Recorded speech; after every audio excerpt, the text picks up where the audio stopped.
بزاف ديال بنادم هضر في الماتش اللي فات على حريمات.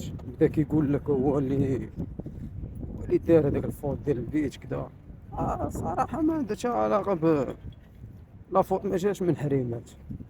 لا فوت الخطرة جا من شادي رياض. هو اللي مال بلوكي البالون. الكرة جاية في السماء عالية بحال هكاك، ما كانش خاصو يدير هذاك البلوكاج. هذيك نورمالمون باش تجي باش كترجع. حيت بحال هادوك الكواري فهمتي كيبقاو جوج في الديفونس ولا ثلاثة في الديفونس، خاص كورة بحال هاديك كترجع ما تبقاش. يعني الفوت ما عنده حتى علاقة بحريمات.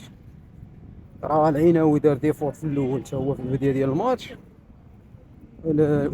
أوناحي ما كانش. الزلزولي كان حتى هو موضر، يعني ما كانش حتى هو في الماتش. كانوا اخطاء في اللعابه بزاف، كانوا بحال ما داخلينش في الاجواء. الزلزولي صراحه ما عجبنيش انا الماتش كامل. السيباري لحد الان بقى ما عرفناش البلان ديالو. السيباري اخويا كتجي للمنتخب كتولي زرق من ركبه ساديو ماني. ما فهمتش.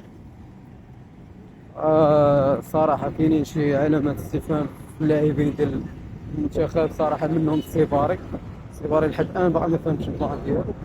ولكن كنتمنى في الماتش الجاي ان شاء الله تكون شي نتيجه مزيانه. التوفيق للمنتخب الوطني.